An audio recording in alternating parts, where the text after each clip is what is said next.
game. Armstead will be out, Jawan Jennings out, Jair Brown out, Jalen Moore out, Ross Dwelly out. Banks questionable, Ambry Thomas questionable, Danny Gray questionable, Flanagan Fowles questionable, and Jordan Mason questionable. Go ahead. Jair Brown's situation, something that could keep him out of the last game too? I hope not. Yeah. I mean, he was fighting to go this week, so that means he has a chance next week. Flanagan Fowles, is that a new one? Who's that? Flanagan Fowles? Yeah, I think it was on yesterday. He's been sick the last couple of days, and JP, I think, is doing. He just got sick today. Obviously, no designation for Trent. No, he's good. What have you seen from Logan Ryan since you've had him to give you confidence that he can step in and do his thing? I mean, just us playing against him, he always seemed like such an aware, smart player and a guy that had a lot of experience playing a lot of different defenses. So we brought him in here when we had a few injuries. He looked, just since he's been here, like what we hoped he was. And now that we've had those injuries, he's in that role. And he's looked exactly like we hoped he'd be. He's very comfortable, knows what he's doing, and the game's not too big for him. You mentioned that the biggest issue with Brock in the game against the Ravens was how he responded to the interceptions, not the interceptions themselves necessarily. How do you feel he responded this week? Awesome. Yeah, he was great. I mean, I think, no offense to you, but I'm so exhausted talking about the interceptions from a game last game. But it's been like any other week, and like any other play. He goes through each play one at a time and tries to do it the best he can. Kyle, regarding, when Brock has, on the rare times he's had a bad game or a bad moment, he gets up in front of us and is very, he's not at all defensive, and he's very open about what happened, mistakes he made. Does that, to you, suggest a level of confidence he has in himself, or what do you make away the way he kind of publicly handles his failures? I just think that's him. That's how he is when I coach him. I mean, he says what he thinks, I say what I think. He's a very humble guy, but extremely competitive, and that's just Brock. That's how I see him handle talking to people out of here. He's always going to take responsibility. He doesn't just do it because he knows how to talk to the media. That's how he looks at things. He always looks inward first, and he genuinely feels that way. Sometimes I think he's too hard on himself in terms of that. Not too hard on himself, that's just how he is. But it's cool that he never shows frustration, and I think it's pretty easy for him because I don't think he has a lot of frustration with other people. I think he always looks at what he can do better. What's it like coaching a quarterback who has a tendency to be a little too hard on himself sometimes? Much better than the opposite way. I would say that with everybody. You'd rather someone be a little harder on themselves than take it easy on themselves. And, but I think, especially all football players, you want them that way.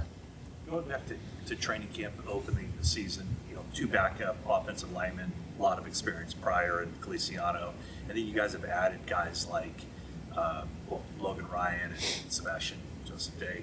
How much of that is an organizational philosophy to have backups who can step in, who have experience over guys who might be on the younger side and you're developing? I think huge. I mean, it's not necessarily that's our overall philosophy. Our just overall philosophy is in that given day, in that given week, in that given season, what gives you the best chance to succeed. And it might be the younger guy, it might be the older guy. I think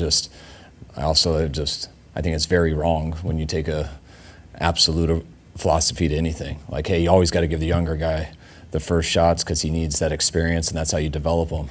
That's great, but not at the expense of the other 52 guys on the team and the organization and losing games.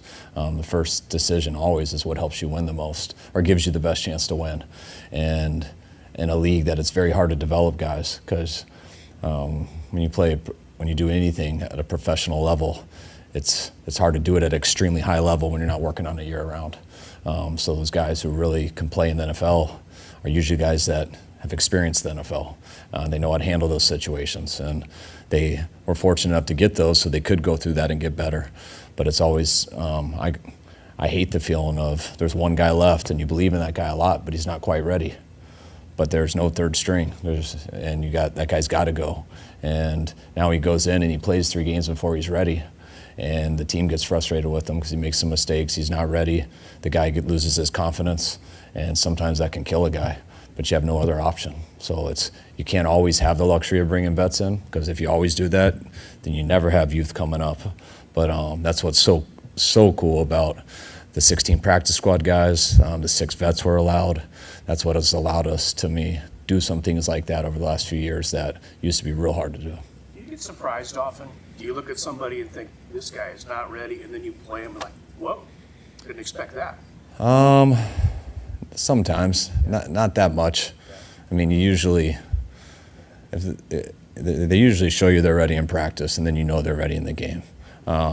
Sometimes a guy, you might not know how much is in there. He might be quieter. We don't just knock the crap out of each other in practice and stuff. You might not know all that's in there. And then the game comes out and you're like, oh my God, that guy's a gamer. He's a dog. Like, there's another aggression level to him. But it's very rare that you think a guy's not ready at all and he gets in there and just shocks you, because it's kind of, if you're ready, you usually show it in practice. But there can be another level when your energy's going. With practices under his belt, what workload do you anticipate for Joseph Day? He's looked great in our 3 practices, even though only 2 periods of them were full speed. But he looks like the guy we've gone against. I expect him, just like all these other vets, he's going to get in, he's going to try to make plays, try to do his job, and help us contribute to the rotation of our group. What concern is there with Jawan? I know this was the second week that he's been in the protocol. There's always concern. I think I don't want to talk too much about it, because the protocol is very simple and how it goes, but he's had some real positive days here, I think, in the last few days, and I think he's going the right direction. With next week's game against the Rams being either Saturday or Sunday, if it was Saturday, that would be your second short week in a row. Do you guys have any say in regards to when you play? No. I wish. You prefer to play Sundays. Yeah, and that's the answer for every single person in the NFL. But When Ray's eligible to come back next week, is he ready to do that? we'll see next week. Okay. I haven't asked him yet, but I think it'll be close.